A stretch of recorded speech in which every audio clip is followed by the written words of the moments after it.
ya terminó.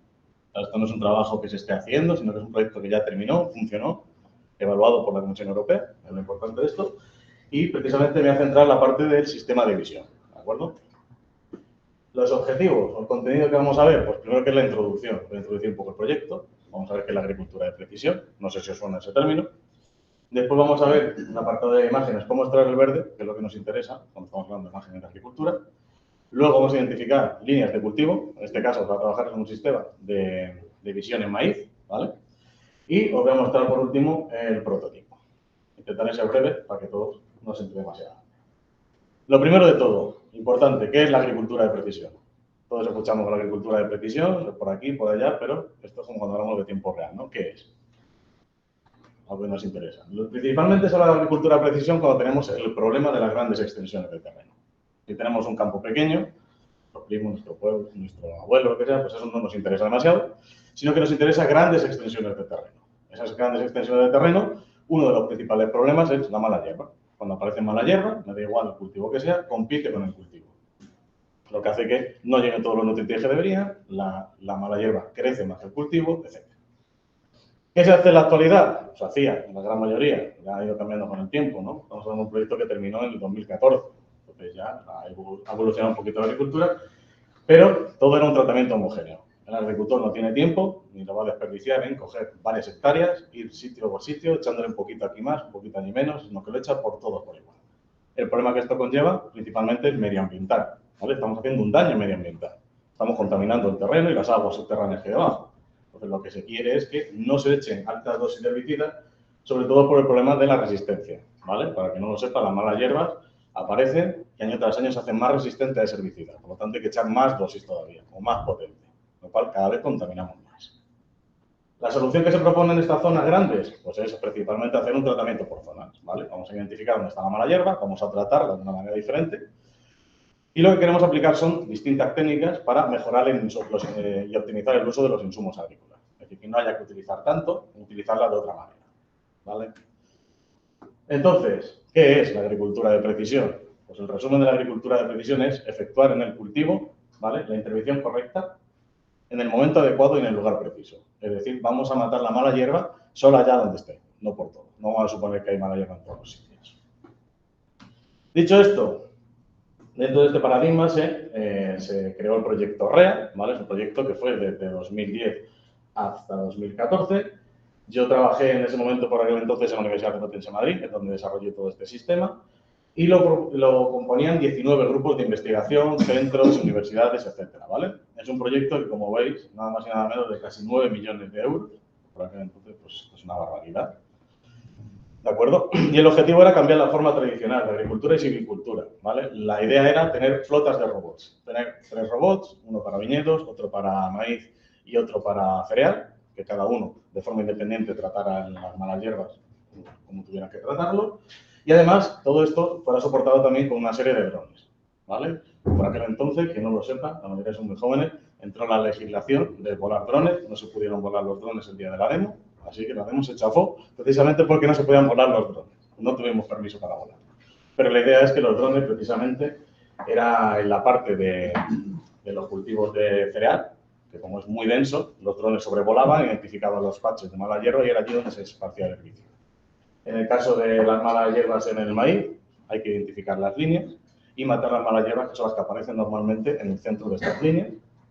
Y en el caso del viñedo, pues tenía que ir sorteando los árboles para no ir dándole con todos los dispositivos que llevaban y que les fuera echando con el spray todo el herbicida. ¿Qué teníamos que hacer en concreto? ¿De qué estaba a cargo yo? Pues de diseñar un sistema de visión, ¿vale? Un sistema de visión para campos de maíz. Por lo tanto, teníamos que identificar las líneas de cultivo y hacer una serie de tratamientos para ello, sobre todo con la imagen. No solamente era diseñar el procesamiento de imagen, que no lo vieron todo, no, hubo que diseñar todo el sistema, ¿vale? Que es lo que luego os enseñaré con la parte hardware, ahí se puede ver un poquito dentro de la carcasa, cómo va la cama montada y demás. Y lo que teníamos que hacer era identificar los principales objetivos de este sistema. Vale, yo quiero identificar las líneas de cultivo, quiero identificar el maíz, la mala hierba del maíz y que se trate. ¿Pero qué tengo que hacer para ello? Pues lo principal era obtener imágenes de calidad, ¿vale? Yo tengo que tener primero una imagen que me sirva para identificar estas cosas. No todas las imágenes nos sirven. Ya lo sabéis los que habéis trabajado con imágenes, que no todas las imágenes nos sirven. Precisamente en exterior tenemos un problema muy grande. Después tenemos que segmentar y umbralizar. Tenemos que identificar qué son plantas y qué no. Es el primer paso. Después de ello, vamos a identificar qué esas plantas son cultivos y cuáles son malas hierbas. Y posteriormente vamos a identificar la cantidad de malas hierbas que hay en cada una de las zonas. Lo que se quiere hacer es un tratamiento por zonas. Pues tenemos que identificar la cantidad de ellas. Posteriormente, ¿para qué nos sirve toda esta información que estamos trayendo, sobre todo de las líneas? Pues para el guiado del vehículo y controlar el solapamiento. Estamos diciendo que queremos tratar por zonas. Pues no vamos a tratar dos veces la misma zona. Vamos a intentar tratar una zona, después la siguiente y así sucesivas. Y sobre todo importante, que el cultivo no sea pisado por la rueda del tractor. Si lo pisa, se lo carga. Estamos hablando de maíz, ¿vale? El maíz no crece. Una vez que lo carga, no crece. Entonces, dentro de todo esto, tenemos todos los problemas que presenta la agricultura en exterior. Para obtener imágenes de calidad, ya veremos ahora, tenemos muchas distorsiones radiométricas que nos produce la cámara, ¿vale? Los efectos, los dispositivos que tenemos montados, las lentes, todos producen efectos que no son los deseados. Después, en el caso de exterior, tenemos un espectro infrarrojo brutal y ultravioleta, ¿vale? El sol es lo que tiene, nos va a incidir demasiado espectro y nosotros tenemos que estar filtrando. Las iluminaciones cambiantes. Queremos un dispositivo que, me da igual la iluminación, esté nublado, llueva, funcione. Entonces, tenemos que hacer frente a condiciones cambiantes. Todo eso es la parte de obtención de imagen. Vamos pasar al siguiente. Después, en la segmentación, pues lo que ya os comentaba, ¿no? Identificar el cultivo y las malas hierbas, que haga frente a condiciones climatológicas adversas, y esto quiere decir que estamos en el campo, es normal que llueva, que se riegue, entonces nos vamos a encontrar con plantas que no van a estar verdes, van a estar rojas, porque el suelo tiene una componente espectral roja muy alta, ¿vale? Todos los componentes arcillosos que tiene el suelo, cuando estamos en el campo, pues nos van a impregnar las plantas. Ya lo último, pues tenemos el terreno agrícola con desnivel, entonces identificar las líneas no sirve con decir, no, tú estás bien, voy con GPS y funciona. Tenemos el roque, tiene un GPS, entonces necesitamos un dispositivo que nos diga, te tienes que desviar un poquito porque no está bien centrado. A grosso modo, un GPS no funciona. Si queremos hacer un path planning, pues está muy bien, inicialmente va a seguir esa línea, pero tenemos que hacer frente a esos desniveles. En el momento en que el tractor gira, ya las líneas no están bien, ¿vale? Cuando tiene un desnivel, esto va pegando bote, ya lo hemos visto antes en los vídeos del rover, no todo es llano. Como no todo es llano en el campo, pues tenemos que hacer frente a eso, hacer que las desviaciones se corrijan, ¿sabes? Si yo me he desviado, tengo que corregir el tractor, y luego controlar ese solapamiento. Por último, pues sacar una localización espacial de dónde están esas malas hierbas por GPS. Por GPS o en el momento, si el tratamiento va a ser en tiempo real, ¿de acuerdo? No os he comentado aquí, que si os fijáis, abajo, pone aquí tiempo real, ¿vale? Normalmente la velocidad del tractor, cuando estamos en campos de maíz, va entre 3 y 8 km por hora. Si eso lo traducimos a tiempo de procesamiento, tenemos que para cada imagen procesarla a un tiempo razonable, son de 890 milisegundos hasta 2 segundos y pico. Entonces, nosotros tenemos que regir que nuestro tiempo real sea todo el procesamiento de imagen que yo quiera hacer, tiene que entrar en ese margen. En el mejor de los casos, pues por debajo de los 890, que es la velocidad máxima a la que va a coger el tractor. Si puedo coger más velocidad, estupendo. Voy a más frecuencia de la que puedo. Entonces, todo ello en tiempo real. Cuando yo hable de tiempo real, que sepáis que es que hay que cumplir los plazos de que todo el procesamiento entre dentro de esa cantidad de tiempo. Bien, dicho esto, ya sabemos lo que queremos hacer. Pues, ¿cómo extraigo yo el verde de las imágenes? ¿No? Extraer el verde, lo primero que tengo que hacer yo en imágenes de campo. Bueno, para ello, como hemos hablado, tenemos que tener imágenes de calidad. Si no tenemos imágenes de calidad, nos podemos encontrar como la primera que vemos aquí, ¿no? Está quemada completamente. Si yo intento aplicar un índice vegetativo de los que hay en la literatura, nos encontramos con que las plantas pues, apenas aparecen en la imagen. Ese es el primer de los problemas. A mí me gustaría pues, tener una imagen como la segunda, ¿no? Donde claramente yo puedo ver las líneas de verde y si hay plantas entre medias. ¿Qué ocurre? Que para esto yo voy a tener que controlar el tiempo de exposición. Identificar si tiene una alta luminosidad, si tiene una alta luminosidad, corregir el tiempo de exposición. Y aquí tenemos varios métodos que vamos a ver, son los que se estudiaron, a ver qué podía pasar con cada uno de ellos. Y luego todos los efectos que nos encontramos es el efecto viñete. Esto, como siempre, quien tenga Instagram y esté jugando con los efectos, sabe lo que es, ¿no? Que se oscurecen las esquinas, le da un efecto así muy bonito. Pero aparte de visual, en el caso de exteriores, a nosotros nos perjudica. Si yo extraigo el verde y tengo este problema del efecto viñete, a mí no me interesa, tengo demasiado ruido. Aquí apenas se ve mucho, pero también tengo efecto viñete. Esto por una oclusión que ahora veremos, un efecto mecánico. Y luego ya por último tenemos el balance de blancos. Es decir, nosotros vamos a tener un tono un poco rojizo para estar en exteriores, ¿vale? Con todos los filtros, todo lo que le hemos puesto a la cámara. Y lo que queremos es que la cámara se vea un poquito mejor la imagen. Porque vamos a intentar balancear el blanco para que la luminosidad o la luminancia de la relativa de la imagen sea igual. Para identificar las imágenes con alta intensidad lumínica, pues lo que se propuso es un algoritmo muy sencillo. La verdad es, yo cojo la imagen en RGB, que todos conocemos, la convertimos en HSI y estudio valor de intensidad. Si el valor de intensidad del canal medio de intensidad es superior a un umbral, ¿vale? Tiene un alto nivel de carga y yo tengo que hacer un procesamiento de esa imagen. ¿Cómo se procesará? Ahora lo veremos. Que permite que está por debajo de dicho umbral, yo puedo localizar bien los verdes y por lo tanto pasará a la extracción de verde. Voy a aplicar un índice vegetativo, una binarización y obtendré mi imagen y después seguiré con el procesamiento. ¿Qué es lo que se hizo aquí? Pues lo que se hizo fue manualmente identificar imágenes y procesarlas. Yo las proceso y veo qué imágenes están bien y cuáles están mal. De las que están bien, las meto en un conjunto y las que están mal las meto en otro conjunto. Y luego estudio tanto el porcentaje de verde, que está lo que tenemos por aquí, como el valor de intensidad promedio. Si vemos aquí el valor de intensidad promedio de las imágenes que son inválidas, pues es excesivamente alto, es 0,8, una intensidad muy alta, ¿vale? En cambio, en torno al 0,3 son las imágenes que están bien. Pues aquí simplemente se utiliza ver simplemente los vectores que están entre las dos clases, ¿vale? Los valores máximos y mínimos de las clases, y nos vamos a quedar con un valor próximo. Los que están 0,6, 0,58, pues un valor de 0,6 más o menos será el valor que utilicemos nosotros a la hora de decidir si esto va a ir bien o no. ¿Qué imágenes fueron clasificadas? Pues en 94 fueron como 250, ¿vale? De ellas 8 se clasificaron mal, por debido al efecto del cielo. Vemos que el cielo aquí en este caso aparece en la imagen. Pues lo sentimos, tendríamos que corregir eso, o que el cielo no estuviera en las imágenes, pero nos da una tasa de casi el 95% de éxito. Por lo tanto, es una tasa bastante elevada. El tiempo de procesamiento, esto se hizo en una librería, en C, ¿vale? Son de 25 milisegundos, por lo tanto, tenemos un tiempo muy corto, podemos utilizarlo para la aplicación que queremos. Si veis aquí abajo, luego las presentaciones están colgadas, pues tenéis ahí todos los artículos que hacen referencia a dónde se ha ido publicando todas estas investigaciones, ¿vale? Bien, yo identifico si la imagen tiene una alta intensidad lumínica o no, y ahora ¿qué hago con ello? Bueno, lo primero es controlar el tiempo de exposición. ¿Qué ocurre con el tiempo de exposición? Yo puedo controlarlo, y a mí lo que me interesa es que es automático, ¿no? Que se ajuste a cualquier climatología. Si de repente viene una nube, pues que se ajuste. Si se va y viene el sol muy intenso, que se ajuste. Y para ello tenemos dos tipos de sistema, ¿no? Los típicos son automáticos, tienen un iris ajustable. Entonces, para nosotros es maravilloso, ¿vale? Los que somos programadores como yo, es maravilloso. Yo tengo que poner hardware y nada a él, pues no tengo que preocuparme. Pero tiene una serie de problemas. Primero es el precio. Bueno, pues en un proyecto puedes gastar dinero, también te llevas lo que tú quieras. Pero luego el otro problema que tenemos son las vibraciones. Esto va en un tractor. Para el que no lo sepa, no haya cogido un tractor, se haya puesto, vibra muy loco. Vibra muchísimo. Entonces, todos los componentes que sean mecánicos, que sean de hardware, tienen que sufrir muchas vibraciones. En este caso, nos va a romper el este porque va a sufrir mucha distorsión. No nos podemos permitir poner un ajuste óptico porque vamos a tener más problemas que beneficios. Entonces, lo que necesitamos es un sistema óptico que me permita ajustar el iris manualmente. Bien, ahora mismo, dice, vale, yo ajusto el iris, pero siempre tengo la misma intensidad. Siempre va a entrar la misma luz, ¿no? Yo tengo esto fijo, tengo mi lente, va a estar fija, aunque esté fija, bueno, luego llega Murphy y te suelta los tornillos a medida de las vibraciones y se va moviendo, entonces hay que fijarla bien. Pero si yo le pongo una lente que está fija, ya no tengo esos problemas con las vibraciones. Va a estar fija y va a ser siempre igual. Pero tengo un inconveniente, y es que necesito que la cámara me permita ajustar el tiempo de exposición. ¿Vale? El tiempo a la que yo voy a exponer la imagen, a la hora de capturarla, me lo tiene que permitir la cámara. Y además necesito hacer un procesamiento por software. ¿Vale? Decirle cuánto tiempo tiene que estar tomando la imagen y que se vaya a corregir, ¿no?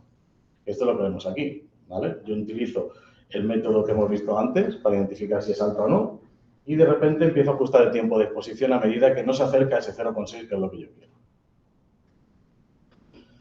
Si veis, una de las cosas que se prueba y dice, vale, me voy a fijar en el blanco. Yo voy a ajustar el tiempo de exposición fijándome en un punto de referencia que es el blanco. Lo normal en el campo, nosotros vamos a hacer una zona que es la de tratamiento, que es la que veis por aquí, que pone rollo, ¿no? El relleno filtro. Esa es nuestra zona de tratamiento. A mí me interesa traer la verde ahí. El resto me da igual. ¿Qué ocurre? Que si yo no me fijo en esa zona, voy a tener serios problemas como el que estáis viendo en el vídeo aquí abajo. Yo me estoy fijando en un punto que está en el blanco. Fijaos lo que ocurre cuando la sombra del propio tractor al girar le incide. Me quema la imagen. Y si estamos viendo el campo, que es lo que queremos por delante, yo no podría extraer verde.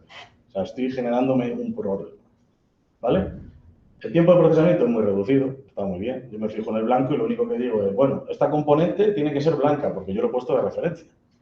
Entonces lo que hago es ajustarme. Si dos de las componentes RGB no están cerca del blanco, yo las incremento. Entonces empiezo a subir el tiempo. Y es lo que ocurre, en el momento en que llega la sombra, me quema la imagen. Entonces no me sirve. Es un método que no es válido para nada, no lo puedo utilizar. Pues vamos al siguiente. ¿Cuál es el siguiente? Pues algo que ya conocemos un poco más, la parte de control, ¿no? Y es añadimos un PID. Yo simplemente voy a ajustar que la salida de mi algoritmo es de 0,6, la intensidad se ajuste al 0,6, que es lo que yo quiero. Por lo tanto, le añado simplemente un controlador, un PID en C, y se han sacado. Así hago el ajuste por software. No va a tardar nada, ¿vale? El tiempo es relativamente elevado, es 0,1 milisegundo, pues a procesar. Si veis, aquí por ejemplo se aplicó la máquina de telesoporte para extraer el verde, ya lo veremos más adelante, pero los píxeles correctamente clasificados aumentan del 87 con un tiempo fijo. Claro, con un tiempo fijo siempre tengo que bajar la intensidad para asegurarme que cuanto más oscura, pues bueno, pero voy a tener muchos errores, a un 92% de éxito. Por lo tanto, sigo teniendo más éxito y es válido para tiempo real. Pues adelante, continuamos. Ya tengo mis imágenes de calidad obtenidas. Pero ahora me encuentro con otro problema, que es el vignetting. Todos estos problemas aparecen una vez que tú te vas a exteriores. Cuando estás en un laboratorio, pues todo es muy bonito, no te das cuenta de estas cosas. Pero tú de repente te encuentras con que coges una imagen y la imagen está amarilla, entera, rojiza, parece del lejano oeste, cuando tú lo estás viendo verde. Nosotros lo vemos verde. ¿Cuál problema es? Pues que normalmente todas las cámaras que tenemos en los móviles, las cámaras de bajo coste, tienen un filtro del infrarrojo. Vamos a ver, podéis montar cualquier cámara y quitáis un filtro, es una lente, una plaquita, un acetato muy finito. ¿Qué ocurre? Que eso es más fácil para el fabricante. Yo me hago mi cámara normal y le pongo un filtro, que directamente hacerme una cámara que tenga una lente con ese filtro, porque es mucho más costoso. Pues si hablamos de ahorrar costes, pues ahí los tenemos. El problema con estas cámaras, que las compramos sin filtro, es en RAW. Yo tengo mi sensor, va a capturar todo lo que vea. Entonces, lo primero que te va a hacer es poner un filtro. Vale, yo le pongo un filtro. Ahora, si te equivocas con el tamaño del filtro, no está viendo muy bien la lente, el tamaño que tiene, con la distancia focal, con el CCD, etcétera, todos los parámetros intrínsecos de la cámara, pues me ocurre que yo tengo un efecto mecánico. Es decir, cojo y estoy recortando la imagen, ¿vale? Como si yo le pongo un vaso por delante, pues estoy cortando la imagen. Ese es el problema, cuando me llega el rayo de luz por este lateral, no lo va a capturar, porque yo me he equivocado. Pero bueno, supongamos que no hemos hecho esto, le hemos puesto un filtro decente y nos encontramos con este efecto cuando nosotros extraemos el verde. Y dices, ¿este filtro? ¿Por qué lo hace? Si lo que tengo que ponerle un filtro rojo. Vale, es muy sencillo. Fijémonos que el láser, el láser, realmente está en la luz, ¿no? Cuando incide en el centro, recorre una distancia del filtro. El filtro tiene el mismo grosor, la lente no, ¿vale? La lente no tiene el mismo grosor, por eso todos los puntos están igual. Pero el filtro sí. Entonces, cuando recorre esta distancia de 2 es mayor. Por lo tanto, está filtrando más componente. Entonces, todos los bordes de mi imagen se van a ver más afectados que el centro. Así que, nuevo problema que nos hemos encontrado en salida exterior, tengo que corregirlo. ¿Cómo se corrige? Pues muy sencillo, apliquemos un filtro radial, ¿vale? Yo tengo un filtro radial, hombre, si es mecánico, pues obviamente es corregir mi error, lo cambio por otro, que no tenga ese problema, pero cuando yo tengo un problema óptico, lo que hago es ver que cada intensidad del píxel se va a ver afectada de una manera diferente. Si aquí vemos, estamos con RGB, todos van a 1, aquí tendrá un factor de corrección y la distorsión. Como es un problema radial, en el centro no vamos a aplicar casi corrección y va a ser más en los bordes. Pero luego a medida que nos vamos por aquí, dependiendo del filtro que yo utilice, tengo que aplicar un factor de corrección. En este caso simplemente es el rojo, ¿vale? Porque yo sé que he comprado un filtro rojo, pues tengo que aplicar un factor de corrección en el rojo, el resto no. Aplicado ese factor de corrección, vemos que ya la imagen sigue teniendo un poquito de ruido, obvio, pero ya se ha quitado la gran mayoría. ¿Qué ocurre cuando yo hago este procesamiento? Pues vamos a ver la extracción de verdes, cómo mejora. Vemos que pasa del 80,3% al 87%, ha mejorado, estupendo. Y el tiempo de procesamiento, al extraer verdes tarda 82 milisegundos, al corregir estos verdes estoy tardando 132. Está subiendo bastante el tiempo de procesamiento, pero seguimos con márgenes aceptables, ¿vale? Ten en cuenta que los 80 y tantos que tenemos antes, los 0,1 milisegundos y demás, pues no llegamos ni a 200 milisegundos todavía de procesamiento, ¿vale? Tenemos hasta 890, casi 900 tenemos que ir. Bueno, pues ya tengo mi imagen, ya la he corregido, ya puedo extraer verde por fin, y me encuentro con el problema de los balances de blancos. Como hemos dicho, la imagen, sin modificar el balance de blancos, tiene un tono raro. Nosotros ponemos un patrón de color, vemos que el tono, por ejemplo, está amarillento. Dices, bueno, pues si eso es blanco, yo quiero verlo blanco. Pues entonces una corrección. ¿Cómo? Pues lo que queremos hacer es modificar la luminancia relativa de la imagen, ¿vale? Es decir, que los tonos tengan, los colores sean más naturales que lo que estamos viendo. ¿Qué necesitamos? Una zona de referencia blanca, lo cual pues no es muy útil. Pero bueno, necesito una referencia y lo que intentamos es escalar todos los colores en función de su cercanía con ese punto de estudio al blanco. Si vemos los estudios que se realizaron, pues los verdes correctamente identificados fueron como el 80,3%, como en el caso anterior, pero ahora con la imagen modificada, con el balance blanco es el 81,6%. Muy poco la mejora. ¿Esto por qué? Porque realmente en los métodos de extracción de verde miran el verdor. Les da un poco igual cómo de blanco, cómo de bien se vea la imagen, ¿vale? Esto es algo estético, es nuestro, de los ojos. Visualmente es más atractivo a los humanos, sí, pero no nos sirve para nada. Entonces, ¿queremos utilizarlo? Bueno, hay que ver qué pasa de 82 a 95, no es mucho, 13 milisegundos. Pero en caso de ser necesario lo podríamos recortar perfectamente y dejar de aplicar esta técnica, porque no es muy relevante. Siguiente paso, ya tengo mi imagen, vamos a extraer verdes. ¿Cómo extraigo verdes? Porque nosotros lo vemos y vale, es verde. Pero el ordenador no lo sabe. Como veis aquí, también por la época los LLM estos no estaban tan de moda, no había machine learning por todo el mundo, no había redes neuronales gigantes, entonces queremos algo a tiempo real, no queremos entrenar nada a lo bestia. Vamos a ver varios métodos, ¿vale? Lo primero, saber qué es segmentar y umbralizar, ¿vale? Segmentar es dividir la imagen en zonas disjuntas e individuales. En este caso yo quiero plantas y no plantas. Eso es lo primero que yo quiero. Después que tengo la umbralización, es decir, ya me quedo con lo que sí son plantas y con lo que no. Entonces, una imagen segmentada, veis aquí que hay una tonalidad grisácea, no es blanco y negro, pero una imagen ya binarizada sí. Entonces, si estamos hablando de imágenes agrícolas, realmente lo que queremos es realzar la capa vegetal sobre la que no es vegetal. Para ello se aplican distintos índices vegetativos en la literatura, aparte de crear uno nuevo, y este siempre es el paso previo a la binarización. Yo extraigo los verdes, digo que es verde dentro de mi imagen y después ya puedo binarizar. ¿Vale? Binarizar ya veremos que simplemente aplicamos 8, pues ya está, me va a dar 2 clases. Uno de los métodos que se estudió fue el YDVDR, ¿vale? Basado en el estándar de vídeo, que si nosotros extraemos esto por cada una de los canales, vemos que tenemos la luminancia por un lado, luego la crominancia del azul y la crominancia roja. Si nosotros queremos identificar los verdes, claramente se ve que tenemos que irnos a la crominancia roja, estudiar ahí qué está pasando, porque dónde está el verde representado. Entonces, teniendo esto en cuenta, nosotros lo que vamos a hacer es aprendizaje del umbral. Vamos a ver qué umbral es el que yo considero para decir si es verde o no, porque aquí vemos que están mezclados varios colores. Lo primero de ellos, ¿vale? Vemos el azul que está por el borde, es quitarlo de la imagen. Entonces yo cojo la combinancia roja, le quito el azul y me quedo simplemente que ahí tengo el rojo y el verde. ¿Qué ocurre en la combinancia roja? Pues que yo puedo identificar el verde como identificar el rojo. Entonces, la idea es aquí identificar el rojo y todo lo que no sea rojo va a ser verde. Por lo tanto, es lo que estamos viendo aquí. Yo identifico el rojo y todo lo que no es rojo va a ser verde. Vemos aquí en el patrón, obviamente, me dice que todo es verde, aunque eso no es irrelevante. Simplemente esto es visual para nosotros. ¿Qué ocurre? El valor es normal. Yo cojo, hago la crominancia, aplico el método de 8 y veo qué umbrales me está dando. Una vez que yo tengo el umbral, pues todo lo que sea mayor va a ser una planta, lo que no va a ser suelo. Y esto es lo que tendremos aquí. Para poder hacer correcciones, aquí estamos viendo que aparece el blanco identificado, el negro. Pues lo que tenemos que hacer es asignar unos ciertos valores para quitarlos, ¿vale? Los valores de negro y de blanco los vamos a ir eliminando, donde los quitamos de en medio, siempre sumando las 3 componentes. Y por último vamos a eliminar el azul. Vemos que aquí también sale el azul y no queremos el azul, queremos solo verde. Entonces quitamos el blanco, el negro y el verde, y el azul, que son los que me están molestando la imagen. Ya tendríamos la imagen resultante que es aquí. Vemos que todavía se nos han colado algún píxel, pero bueno, la zona de estudio que tenemos aquí es interesante, sobre todo porque se puede ver las mangueras de riego como no son identificadas. En otro caso se nos identificaba las mangueras como verde y aquí no. Entonces, el número de píxeles con esta técnica que son correctamente clasificados son 88%, cual es un número bastante elevado. El tiempo de procesamiento sigue siendo bajito, pero hay que tener en cuenta que nos produce una infrasegmentación, ¿vale? Entonces, no vamos a tener que aplicar algunas operaciones morfológicas que con el resto de técnicas se habría que aplicar, ¿vale? A la hora de reducir todos esos puntos y tal, aquí no hace falta, porque ya lo ha producido el propio algoritmo.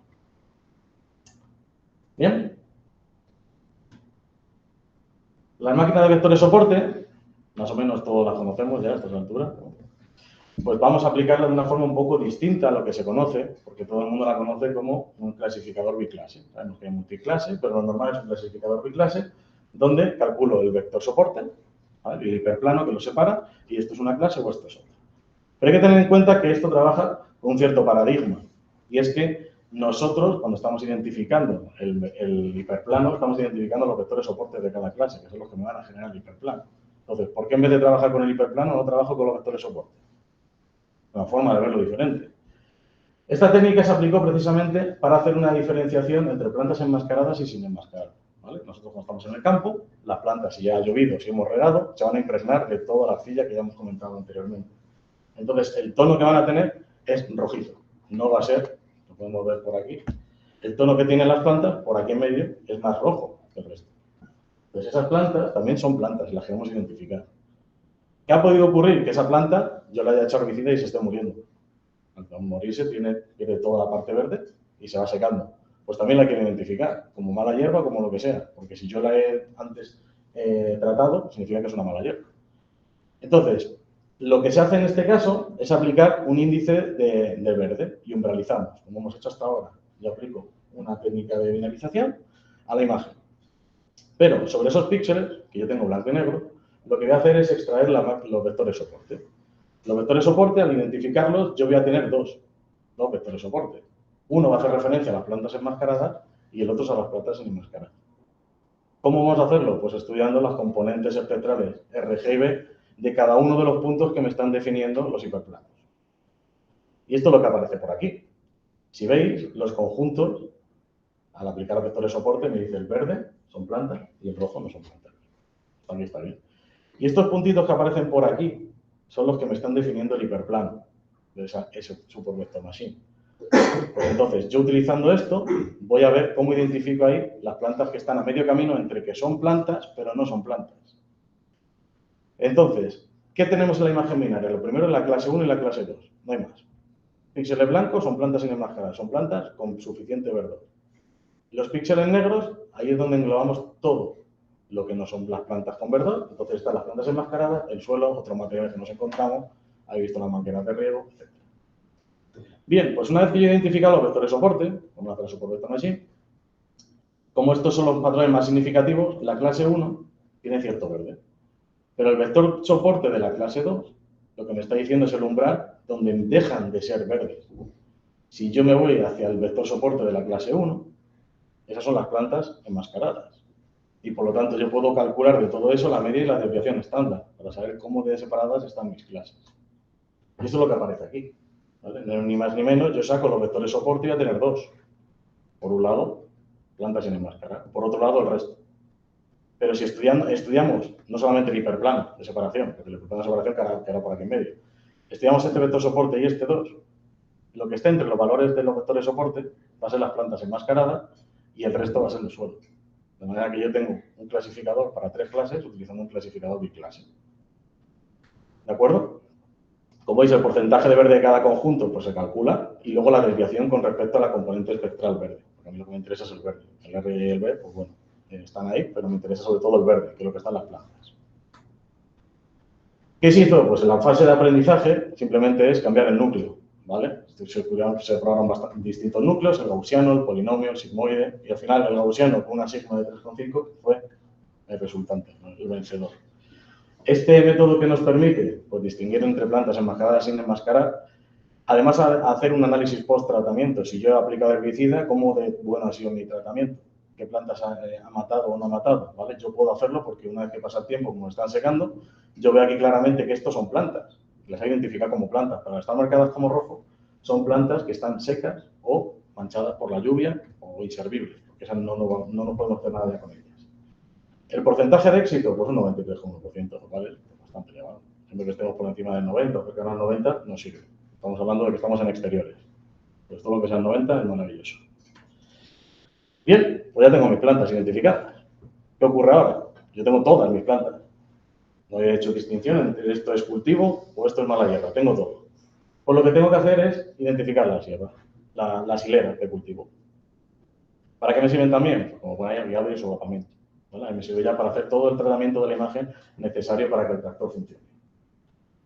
Lo primero de todo, detección de líneas. En la detección de líneas, pues vamos a aplicar cosas que ya sepamos, ¿no? Estamos trabajando con un sistema que va a sufrir variaciones. Entonces, vamos a estudiar un poco lo que es la geometría del sistema. ¿Podríamos hacer Machine Learning? Por supuesto. Como te he dicho, en la época las redes neuronales no eran tantas y ni son las capacidades que teníamos para poder meter dentro, ¿sabes? Luego veréis que está en una Compact Rio. El procesamiento que permitía la Compact Rio no era elevado, no tiene una GPU para poder meterle aquí una red neuronal gigante. Entonces queríamos algo que fuera rápido y sencillo. Y la idea pues es muy básica.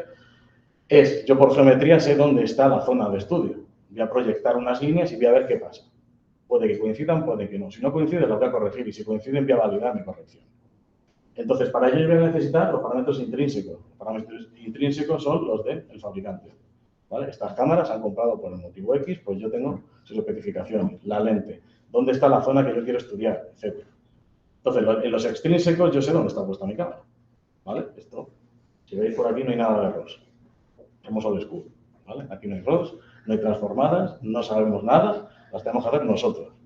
Entonces, ¿qué pasa con los extrínsecos? Pues, ¿dónde lo he instalado yo en mi tractor? Nos toca hacer el trabajo de ingeniería, que es subirte al tractor y ponerte a medir con un metro. ¿Dónde está instalado mi sistema? Las TF las estoy haciendo a mano, sí, pero es que no queda otra. Los ángulos de inclinación, lo sé cómo está puesto mi sistema. Luego, cuántas líneas quiero identificar, qué distancia, etcétera. Esos son parámetros que me lo están definiendo, pues, mi aplicación. Y como veis aquí, pues yo tengo mi sistema de visión, con sus ángulos, sus cositas, y la zona donde yo quiero identificar las malas hierbas. Es decir, donde voy a hacer el tratamiento que hemos visto anteriormente. Bueno, la arquitectura es fácil. Obtengo imagen de calidad, la segmento y la umbralizo, obtengo imagen binaria, pues ahora tengo que identificar la línea de cultivo y ajustarlas. Si veis aquí, lo primero que vamos a tener que hacer es una estimación. ¿Dónde está en esa línea de cultivo? Yo voy a utilizar geometría, ya me conozco toda la geometría del sistema, pues muy fácil. Aplico transformada y empiezo a ver dónde está cada una de las líneas. ¿Todo esto para qué me va a servir? Porque cuando ya he ajustado las líneas, yo sé si me estoy desviando mucho, me estoy desviando poco, y puedo hacer un control del tractor y del solapamiento. Además, ¿qué voy a hacer? La densidad de mala hierba, que es la finalidad que yo quiero del objetivo. Dicho esto, como habéis visto, yo voy a aplicar geometría. Entonces, tengo mis ángulos. ¿Pero qué ocurre? Yo pongo mis ángulos en el tractor, ahí, en llano, en el asfalto, muy bonito, no hay al campo. ¿Qué ocurre con el campo? Pues el campo ha pasado el tractor 20 millones de veces, no sabemos si ha llovido, si no, empieza eso a temblar como si no hubiera un mañana. Entonces, bueno, puede que esté bien o puede que no. Entonces, los ángulos, ¿qué pasa? Yo puedo estudiar los ángulos fijos. ¿Qué ocurre cuando yo le aplico unos ángulos fijos? O supongamos que estamos en un sistema ultra low cost y me puedo aplicar una IMU, o le puedo poner una IMU al sistema. Entonces, yo sé qué variaciones está sufriendo. Luego, posteriormente, ¿qué vamos a hacer nosotros? Pues hacer una transformación entre sistemas, ¿no? De 3D a 2D, aplicamos las transformadas y obtenemos la proyección de líneas. En este caso, veis que si yo tengo el tractor bien orientado, muy bonito, aquí, pues proyecto las líneas donde yo debería de verlas y se ven. Un poquito desviada, pero oye, me vale. ¿Pero qué ocurre cuando está desviado? Pues la proyección de líneas es un fracaso absoluto. Esto no nos sirve para nada. Ahora bien, yo estoy ahí en el tractor, le he puesto una IMU, pero ¿qué problema tengo? Que yo la orientación la tengo que hacer con el job. Entonces, la IMU tampoco es que me esté orientando muy bien porque yo estoy en el campo y quiero un sistema genérico. Yo no sé dónde está el campo. Yo he hecho este sistema, voy a poner un tractor y el agricultor lo pondrá en su tractor. Yo no, el campo no voy a estar para cada campo ajustándole el job para saber si está binando o no. Entonces, lo que se hace es una detección de la orientación. Pues simplemente lo que vamos a hacer son varias proyecciones, teniendo unos ángulos acotados, y vamos cambiando el ángulo de la viñata. Yo se lo voy cambiando varias veces y donde haya más coincidencia de píxeles blancos significa que estoy detectando más líneas. De manera que, si vemos aquí, en el caso este de aquí, pues es lo mismo. Yo proyecto y está bien. Ahí tiene una coincidencia alta, no hago más. Si tengo una coincidencia baja en la primera proyección de líneas, lo que tengo que hacer es el barrido. Yo empiezo a mover estas proyecciones, si lo fuera moviendo, se van moviendo de izquierda a derecha, hasta que localiza que el mayor verbor lo encuentra ahí. Entonces, para. Dice, ahí están las líneas. Ya sabemos que no está orientado en absoluto, pero está detectando correctamente las líneas que yo quiero. Entonces, ¿qué tenemos que hacer en la siguiente? Pues intentar corregirlas. Si nosotros vemos los resultados que obtuvimos al utilizar IMU o no, pues es evidente, ¿no? Si utilizo unos valores fijos, normalmente hay que tener en cuenta que el campo en maíz es plano, no estamos en campos raros, es plano, pues tenemos un 93% de éxito, no está mal. Pero si yo utilizo ángulos variables y me aseguro de que en cualquier situación puede funcionar, tengo un 97% de tasa de éxito, lo cual está bastante mejor. Bien, como normas que estamos viendo, pues que a mayor altura, peor porcentaje de éxito, ¿vale? Es lo que tenemos aquí. Tengo peor porcentaje de éxito cuanto más altura tiene el maíz. Estamos hablando de que el maíz, normalmente, el tratamiento tiene que ser cuando tiene pocos centímetros de altura, ¿vale? Entre 3 y 4 centímetros, no más, para que sea preciso. Pero si nosotros tenemos una altura del maíz alta, o sea, de 10 para arriba, pues esto ya va a equivocarse. ¿Por qué? Porque sobre todo las hojas de maíz son muy grandes, no es capaz de decir, oye, exactamente la línea está aquí, sino que va a intentar hacer una corrección donde pueda y vamos a tener peores resultados. Cuanto mayor es la altura y mayor es el grado, pues peores resultados todavía. Si encima te doy más cosas para que tú puedas ver, metemos más cosas en la ecuación, esto es una coctelera, nos falla. Pero cuando yo tengo una altura pequeñita y amplío mucho el grado de giro, pues tengo mejores resultados. ¿Por qué? Porque me estoy asegurando de que como hay pocas plantas, cuando la detecta correctamente. El tiempo de procesamiento, vemos que sigue siendo bajito, 29 milisegundos. Irrelevante para nosotros. Bueno, lo que os comentaba. Entonces, ya tengo todo esto bien, ya he detectado aproximadamente dónde están las líneas. Bien, no estamos mal. Entonces, ¿qué puede ocurrir? Pues varias cosas. El sistema geométrico ideal coincide. Mis líneas están correctamente identificadas. Estupendo. Pero esto no es común. ¿Vale? Puede ser que ocurra, pero no es muy común. Entonces, lo normal de las dos relaciones que vamos a encontrar entre lo que yo he estimado y lo que me encuentro en la realidad es que coinciden y por lo tanto tengo que validar que esas son las líneas que yo quiero, o que no coinciden. Entonces tengo que ajustarlas. ¿Cómo vas a ajustarlas? Bueno, todo el mundo puede pensar, pues hago una regresión lineal y a tomar viento.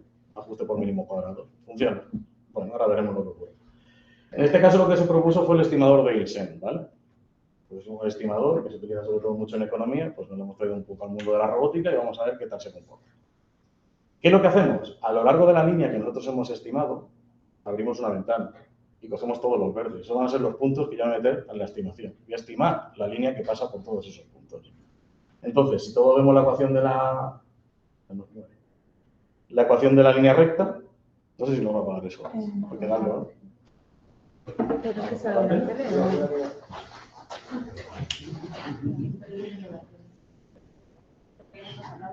Ya podemos ir a comer.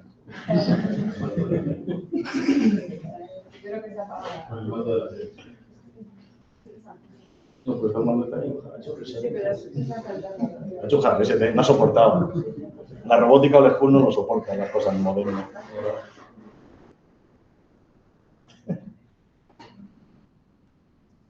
Disculpa, es la detección de imagen, ¿has visto?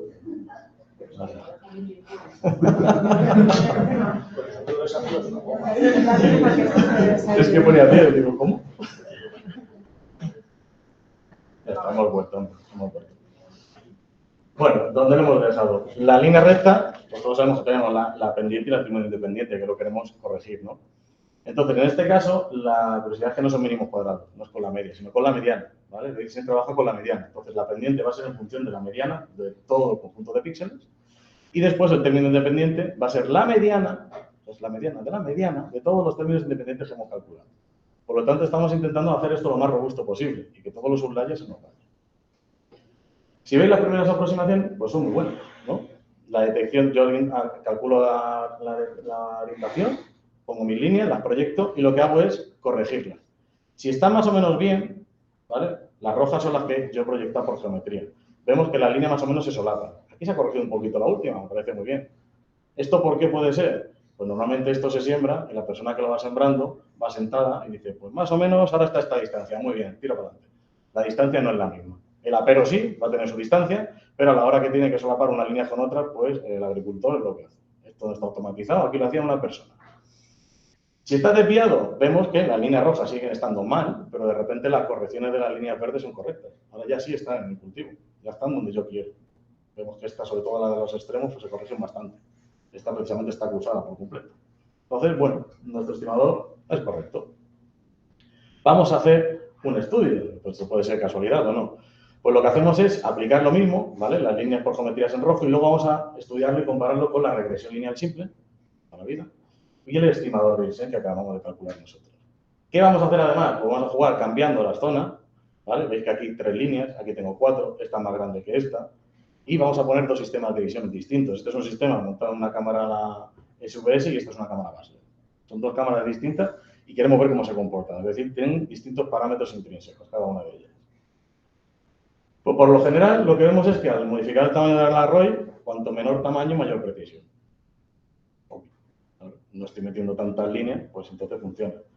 Cuando yo cojo y hablo de tolerancia, tolerancia es el ancho que yo abro en la línea para coger más de la línea. Es decir, si tienen las hojas grandes, tengo que abrir más y tener más tolerancia, obviamente, que si tienen una hoja pequeña. Entonces, cuanto menor tamaño tiene la ROE y mayor tolerancia, mayor número de píxeles de malas hierbas entra en la distribución. Pues, obvio.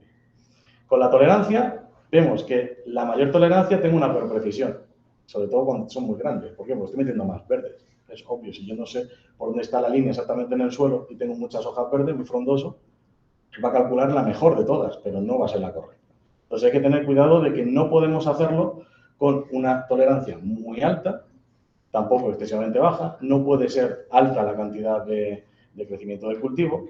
Entonces todo esto son variaciones que tenemos que estar metiendo en la ecuación. Comparando DXN, pues lo que hacemos es que obtenemos una precisión del 95,6% de éxito. Vemos que es una precisión bastante elevada. Y el mejor rendimiento es, cojo la imagen original, no hago reducción, ¿vale? Porque también se hicieron bastantes reducciones de la imagen. Y si cojo la imagen original pero la hago ahora más pequeña, no solo la ROI, sino lo que es hacer un resize, pues a ver qué ocurre. Pues lo mejor era coger la imagen original, aplicar DXN, tener el margen exacto de 13,5 centímetros, es decir, que no fuera muy grande. Tenemos un poquito de imagen a cada lado, ten en cuenta que son como 6 centímetros, 7 a cada lado, pues ya está, es suficiente. Y con eso era con los mejores resultados que obtenemos. En cuanto al tiempo de procesamiento, pues en el peor de los casos, en el sistema 1, con la Basler, tened en cuenta que la Basler tiene una resolución Full HD. La otra es una resolución de 2000 y pico, o sea, eran como 2K. Es una burrada de resolución la que tenía la SBS. Entonces, en el peor de los casos, el sistema 1 son 571 milisegundos y en el caso 2, 641 milisegundos. Si esto lo traducimos a velocidades, FPS, pues estamos trabajando con un tractor que puede ir a 25 km por hora, es decir, hacer rally por el campo directamente, o a 11 km por hora. Está por encima de las velocidades que nosotros queremos. Aquí, perfectamente.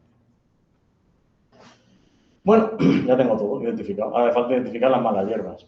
¿Qué ocurre con las malas hierbas? Las malas hierbas en maíz pues, normalmente aparecen entre las líneas de cultivo. Sí que aparecen dentro de la línea de cultivo, pero eso es un mal menor. ¿Por qué? Porque si yo detecto el patch dentro de la mala hierba de las líneas, las que caigan ahí se van a ver afectadas. Entonces no hay ningún problema. Si veis lo que había que hacer, en identificar eso. Para ello, ¿qué tenemos que hacer? Pues un grid. Vamos a hacer una división de la zona de estudio para ver qué porcentaje de malas hierbas me estoy encontrando. Una vez que yo corrijo las líneas, ya la vemos aquí en verde, las rojas las hemos quitado porque son muy feas, ¿sabes? Lo que hacemos es calcular las bisectrices. ¿Por qué? Queremos calcular las zonas intermedias de cada una de ellas, con el fin de poder utilizar la geometría del sistema y la perspectiva para hacer nuestros cuadraditos y nuestras celdas. De ello, además aquí arriba podemos ver esos puntos amarillos, esa es la tolerancia. Eso es lo que estamos asumiendo que vamos a descartar porque pertenece a la línea de cultivo. Entonces no vamos a considerarlo mala hierba y nos vamos a quedar ya con unas líneas que van entre el amarillo y lo rojo y voy a tener estos cuadraditos. Obviamente no interesa, dependiendo de la geometría del sistema, tenerla muy grande. ¿Por qué? Porque si no estos cuadraditos van a ser tan pequeños por geometría que un píxel me va a decir que tiene un 100% de mala hierba ahí. Después, ¿qué calculamos? Nuestra matriz de porcentaje de cada uno de estos píxeles que he identificado yo como planta ahí dentro, calculo. Si el cuadradito este tiene tantos píxeles y tantos identificados de mala hierba, pues ya está. Entre 0 y 1, entre 0 y 100, perdón, pues yo calculo el porcentaje. Aquí tenemos un 6%, vemos que es una zona bastante elevada, otro parecido. Por esta zona de aquí vemos que no hay nada, aquí directamente 0, no hay mala hierba. Perdón un segundo. Sí. ¿Pero de qué tamaño de píxel estamos hablando ahí? El tamaño de píxel aquí era de... ¿Cuánto era? Lo puedo buscar en la especificación. No tengo ahora mismo, pero las especificaciones eran muy pequeñas. O sea, ten en cuenta son 2000... ¿Cuánto era? 2300 por 1300 o algo así. Era una resolución muy elevada. Luego, si quieres, te miro las especificaciones, porque son de la cámara. O sea, estos son los parámetros de la cámara. Ahora mismo lo puede haber añadido, ¿verdad? Pero no se ha añadido. Pero el tamaño del píxel es pequeñísimo. Es una cantidad de píxeles enorme. Esto se ha quedado pillado. Bueno. Vale, yo tengo la zona identificada, saco mi matriz, mi ancho, mi alto, y esto será realmente lo que yo le daré a mi sistema de control que me diga, oye, cuando tú pases por esta zona, que ya está geolocalizada, porque yo sé esta celda, qué posición tiene, he hecho una transformada. Yo sé mi imagen dónde está, hago la transformada con respecto a dónde está mi apero, que está detrás. En este caso, lo que llamamos sistema de quemadores, ¿vale? Tengo unas bombonas con propano, y lo que hacía era cuando pasaba por encima, quemaba. Había un umbral puesto y era, si no tiene nada o es muy bajito, no hagas nada. Un umbral intermedio que era darle tanta de potencia y si tiene un umbral alto, pues máxima potencia. Y se acabó. Y vemos aquí, en tiempo real, cómo va haciendo las cosas. Va viendo, aquí no hay solapamiento, ¿vale? Los ha controlado. Es simplemente ves procesando imagen y ves sacando. Vemos cómo se ajusta la cámara, intenta ajustarse rápido, si una variación muy alta no puede, y va identificando las malas hierbas, lo vemos ahí con esos azules claritos, y las líneas. Entonces, la idea es que simplemente nos quedemos con las malas hierbas.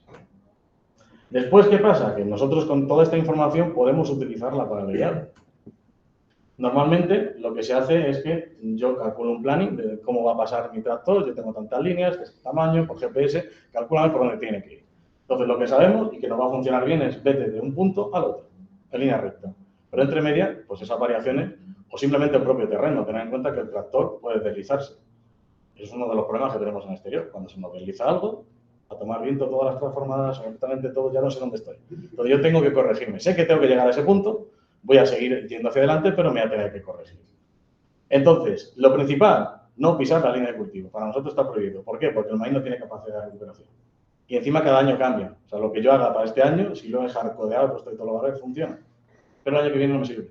¿Por qué? Porque llega una persona y va a ponerlo como a buenamente le plazca. Entonces, lo que hacemos es estudiar precisamente esta división. Nosotros vemos que la división aquí, si tenemos las líneas pares, pues la bisectriz entre las líneas centrales. Si tenemos líneas impares, pues sería la línea central. Nosotros podemos utilizar la de referencia, precisamente porque hemos montado el sistema de cámara en el centro del tractor. Entonces, yo lo que quiero es que esté alineado con él. Viendo eso, o sea, es decir, este punto, yo puedo corregir el tractor y decirle, tienes que ir un poquito más hacia la izquierda, un poquito más a la derecha, simplemente dándole comando, ¿vale? Desplázate un poco a la derecha, un poco a la izquierda. Llevar su control PID, etcétera, etcétera, pero yo puedo ir controlando ese pequeño cabeceo que tiene. Si vemos que nosotros nos aproximamos al campo, tenemos este problema. Imaginémonos que hemos llegado al punto. Sí, hemos llegado al punto A porque por GPS dice, has llegado, pero no está bien orientado. Nosotros incluso podemos identificar esta situación, las que son más extremas, ¿vale? Y decirle, no, tienes que ponerte en ese punto, pero centrando mirando a qué. Es decir, esta línea central, la idea está recortada, que lo veis a la izquierda, esta línea estaría en el centro del tractor, ¿vale? Yo lo que quiero hacer es corregirla, que esté en el centro. Entonces, ves girando hasta que te encuentres con esa situación. ¿Los resultados que nos dieron? Bueno, se hicieron distintos seguimientos manualmente. O sea, aquí fue operar el tractor, le cojo un mandito que teníamos y vamos de un punto a otro, lo voy llevando yo. O sea, sé que va bien y va a pasar por unos puntos que yo quiero. Voy a ver por esos puntos qué variación me está diciendo que se va a encontrar con ellos. Entonces, cuando el maíz es bajo, nosotros podemos corregir o sea, a la altura de maíz que tenemos entre 1 y 4 centímetros, 7,7 centímetros de error, es lo que estaríamos dando. Como mucho, bueno, me voy a equivocar 7 centímetros, no es demasiado. Las ruedas estas, ya habéis visto, son bastante estrechas, no son muy anchas. El margen es grande. Entonces, como mucho, yo me voy a equivocar en esto, que no es el caso. Pero me voy a equivocar como mucho 7 centímetros. Si es alto, pues ya tengo errores más grandes, son 10,2 centímetros. Entonces, cuidado. Y, en general, lo que permite es hacer desplazamientos de hasta 40 centímetros, ¿vale? Con la configuración que se hizo a la hora de identificar el giro y el guiado, pues permite como mucho 40 centímetros. O sea, si el tractor está completamente dado a la vuelta o está mirando para un lado completamente opuesto, no lo vaya a corregir, pero si tú lo medio orientas, él solo sería capaz de girarse e identificar esos 40 centímetros de margen hasta que lo detecta. Dicho esto, lo último que nos queda, pues solapamiento. Ya hemos hecho todo, ya he guiado el tractor, ahora lo que me queda es que no voy a ir tratando toda la zona, ya hemos visto el vídeo antes y lo voy identificando todo a lo loco, pues bueno, no me interesa. Lo que queremos es, yo trato una zona, me voy a la siguiente y cuando he avanzado cierto margen, lo hago, ¿vale? Entonces, ¿cómo hacemos esto? Pues no nos queda otra que guiarnos un poquito de GPS. Aquí no hay más porque no estamos haciendo, no hay puntos de referencia, yo no sé dónde estoy, tengo que tirar del GPS. Entonces, nosotros, haciendo una serie de pruebas, y queremos pruebas, pues all school, ponemos cintas así verdes en puro asfalto y vemos qué pasa, ¿vale? Sin campo ni nada. Y vamos viendo las distancias.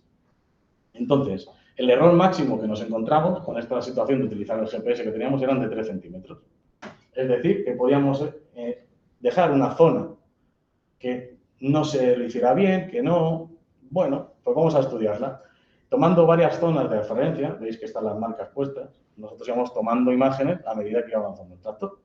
Y lo que hicimos es estudiar realmente si había solapamiento con esos puntos de referencia o no. Lo máximo que nos encontramos fueron 10 centímetros. Es decir, podíamos darse el caso de que hubiera 10 centímetros que no serían tratados en el campo o 10 centímetros que se ha solapado y que se está tratando. Lo cual, pues bueno, no es excesivamente un error grande, hablando de que son hectáreas, ¿vale? Y bueno, pues queda que os muestre el prototipo. Vamos a ver el tiempo, sí. El prototipo pues realmente este es el tractor. Aquí le hemos quitado los aperos y las cosas. Luego, si quieren alguien anécdotas, pues tenemos unas cuantas. ¿Vale? Pues se montó dentro de una carcasa con IP66, precisamente para que aguantara la lluvia y pudiera estar 24 horas, es lo que se quería. Vale, 24 horas no, simplemente que hubiera luz, porque como veis aquí no hay ningún foco. Si le pusiéramos un sistema de focos, sí, pero esto era simplemente que pudiera estar durante toda la mañana haciendo sus labores y me da igual que llueva, nieve, lo haga lo que sea. Entonces se instaló la cámara, como veis bien pegada al frontal, y pegada a ella tenemos la IMU, para intentar que los valores sean lo más fieles posibles a la cámara, ¿vale? No nos difieran demasiado, porque si yo tengo la IMU, utilizo la IMU del tractor, pues no tiene nada que ver con lo que está sufriendo la cámara, que como veis esto está montando un poste, tiene más vibraciones, están agitándose, etc. ¿Dentro que nos encontramos? Pues con un pequeño termostato, esto precisamente es, pues si hace mucho calor dentro de la cámara, refrigerarla con el ventilador, intentar sacar todo el aire que podamos, o si se está empañando, ¿vale? La temperatura es muy baja y se está generando calor, se nos va a empañar el cristal. Entonces aquí dentro había un calefactor, es una pequeña resistencia que lo que hacía era calentarse para que no se nos empañara ese cristal. La cámara, como veis, pues el cuerpo es una CCD, en este caso es una CCD, porque da una mayor resolución. La lente que le pusimos creo que es 10,4, si no me acuerdo. Y luego el filtro, veis aquí claramente que es un filtro de corte infrarrojo ultravioleta, ¿vale? Sobre todo infrarrojo, se comía muchísimo. Para que se lo pregunte, esto era una batería. ¿Cómo iba todo conectado? Pues bueno, la cámara iba por gigabit Ethernet, queríamos lo máximo posible. Esto dio una serie de problemas porque estamos trabajando con una compact rig, ¿vale? Esto, para el que no lo sepa, es de LabVIEW. Entonces, el que sepa lo que es LabVIEW, pues ya sabe cómo se programa esto, y es el que nos daba real time. Entonces, teníamos una serie de instrucciones que se podían ejecutar en tiempo real dentro de unos bucles de LabVIEW, y es lo que nos permitía que nosotros le metiéramos una DLL para poder trabajar. Si veis, tienen distintos tipos de conectividad. En el caso de la IMU la conectamos con RS232 y en este con Ethernet. Todo este tipo de puertos pues estaban conectados para el GPS, etcétera, y otros componentes porque detrás había una FPGA que se podía programar. Si abrimos la puerta del tractor, que como habéis visto es un tractor un poco bajito, ¿no? Está chato, ahí no hay nada, pues a los duendes, ahí es donde iban todos nuestros componentes. ¿Qué software utilizamos? Pues como os he dicho, aquí, como veis, no hay nada de error. Visual Studio Code no existe tampoco. Visual Studio porque teníamos que generar una librería ya que LabVIEW funcionaba con Windows correctamente y esa librería que nosotros generábamos en C y con OpenCV, esto sí lo conocéis, ¿vale? Se la meteríamos a LabVIEW. Esa librería nada más que iba a recibir la imagen de entrada que nosotros hacemos con LabVIEW, la metíamos en un bucle de control para tiempo real y a procesar. Como veis, al final lo que se hizo fue una pequeña interfaz también de usuario. Aquí tiene, pues bueno, la configuración inicial.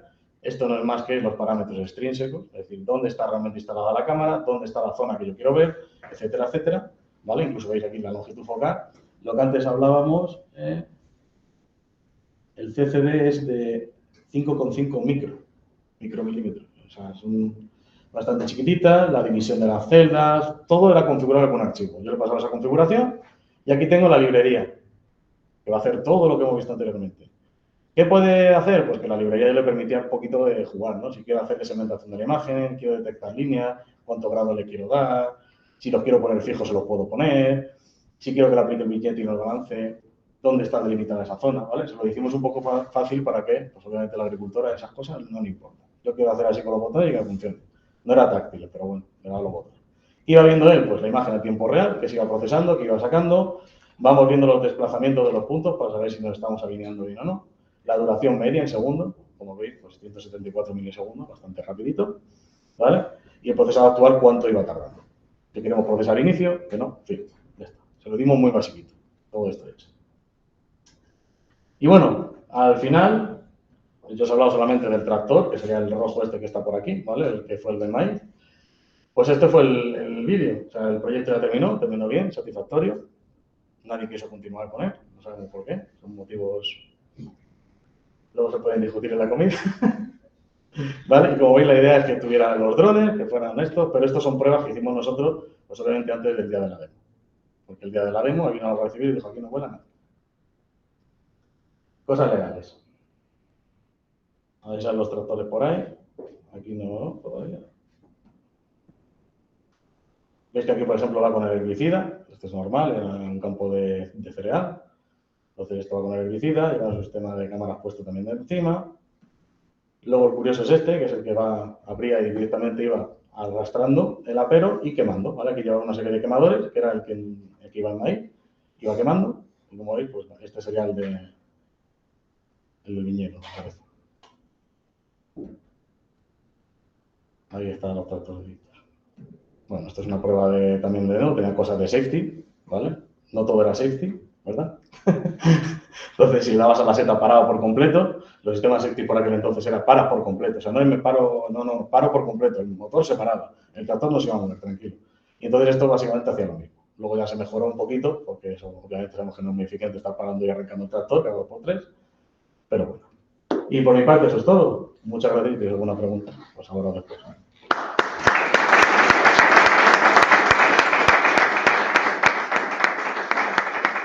Muchas gracias por la presentación. Pasamos al turno de preguntas. Muchas gracias, muy interesante. Está muy bien. Enhorabuena. Una pregunta, ¿tenéis algún tipo de feedback del usuario final? Si hubo usuarios finales de sentido, esto me ha ayudado, esto... ¿Sabes qué? No hubo usuario final. No hubo usuario final. Pero ¿sabes si se ha utilizado algo parecido, los módulos o algo por alguien? Que yo sepa, no. Eso probablemente Luis nos pueda hablar un poco más, que él también fue compañero, ¿vale? Todo esto está basado en nuestras tesis, salieron de aquí. Entonces, en la parte esa seguramente él puede ayudar más, pero no, nadie quiso continuar con ello. Es una pena. Ya, es una pena, sí. ¿Qué efecto tiene el cambio de la tonalidad del verde de la planta? ¿Efectos en cuanto a qué? ¿Qué tiene que cambiar si te cambian de planta y es otro verde? En este caso da igual, porque lo que se está mirando son los estudios que se miran de la literatura es la componente espectral verde, es decir, aquellos píxeles que tienen una predominancia verde. O sea, me da igual el tono del verde. Me da igual. Sí, o sea, eso a mí me da igual. Entonces, es lo que mira es la predominancia de este. Y luego es una combinación de ambos. O sea, son varios índices vegetativos, que lo dice en la literatura, por ejemplo, el de NVDI, que es el índice del infrarrojo y el verde, empecé a calcularlo para saber si la planta está sana o no, en función del nivel de verdor que tiene. Pues todo eso está basado, pero únicamente aplicándose en el RGB. O sea, aquí no hay cámaras infrarrojas. La pregunta que te iba a hacer yo iba sobre lo mismo. ¿Valorasteis o se valoró cuando hicisteis el proyecto, no lo sé, el tema de meter en vez de una cámara solo RGB, una multiespectral? Las había, pero eso era para los drones. En el caso del maíz no nos hacía falta multiespectral porque no había verdes más o menos solapados. A la hora de identificar la mala hierba, tú la identificas entre las líneas de cultivo. Pero en el caso del trigo, por ejemplo, tú tienes que levantar el dron y ahí los verdes varían un poquito. Entonces tú puedes identificarlo, pero los níceres fallaban. Entonces ahí se utilizaba la hiperespectral y esa era la parte que se encargaba, si no me acuerdo, de la Universidad de Extremadura, del CSIC, ¿no? ¿O de dónde eran ellos? Eran del CSIC, también se encargaban de esa parte, pero eran los drones los que llevaban las cámaras multiespectrales. Ahora estamos con factores de esto. Sí, la frota de tierra no hacía eso. ¿Alguna pregunta más? Bueno, a mí me ha parecido muy interesante porque encima nosotros queremos también localizar pastos y demás, entonces vamos a...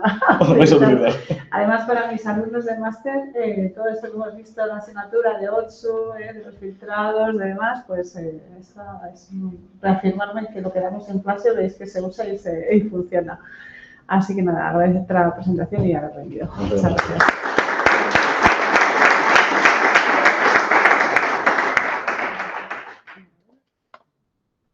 Bueno, pues retomamos las sesiones después de comer.